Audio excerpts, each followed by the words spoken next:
From UFOs to psychic powers and government conspiracies, history is riddled with unexplained events.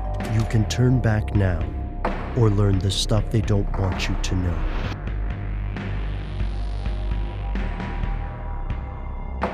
Here are the facts.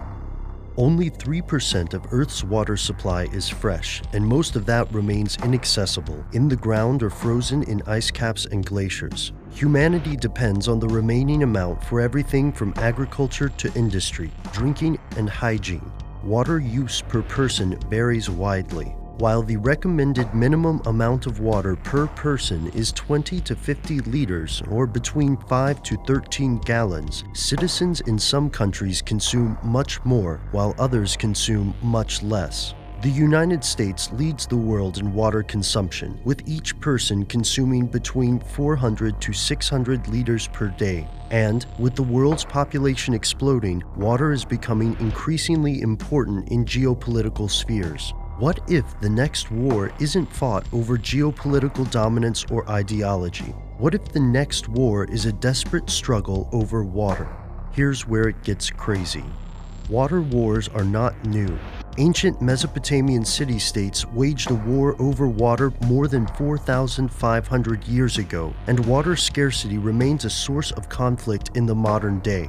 Today, water scarcity is common in some of the world's most politically unstable regions. Water crises are ongoing in Middle Eastern, North African, and South Asian countries such as Israel, Egypt, Pakistan, and more. Both the US and the United Nations believe these conflicts will escalate in the future.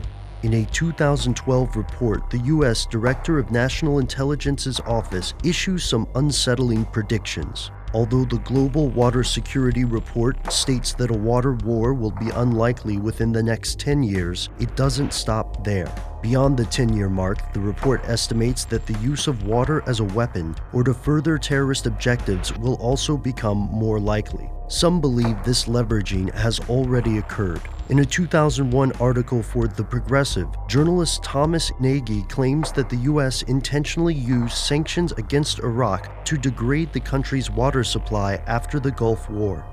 While current technologies such as desalination may mitigate the problem, they cannot solve it. Some institutions argue that privatization may be the best way for developing countries to acquire the infrastructure necessary to supply clean water, but this approach has mixed results, leading to social unrest when local populations cannot afford the prices set by private utility companies. While defenders of privatization argue that this is the best way to create the infrastructure, locals and indigenous rights groups often accuse the corporations of practicing resource extraction, using water for export purposes, industrial use, or political leverage. In 2000, this tension reached a breaking point in Bolivia as citizens rioted in protest against privatization. With such an uncertain future ahead, it's no surprise that unsubstantiated rumors propagate. Perhaps one of the strangest concerned former President George W. Bush, whose family made the news when Paraguayan and Cuban papers claimed the Bushes were purchasing an enormous stretch of land in Chaco, Paraguay, and suggesting that this purchase was meant to secure access to a freshwater aquifer. But even without ominous rumors, this situation looks bleak. Who will control the world's water?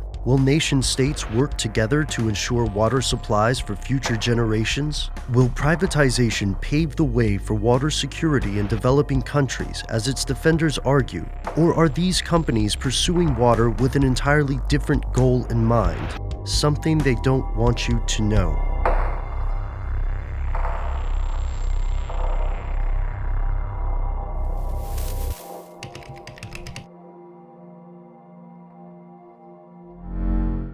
Stay tuned to learn more about climate change, the collapse of civilization, and the future of water in our upcoming episodes.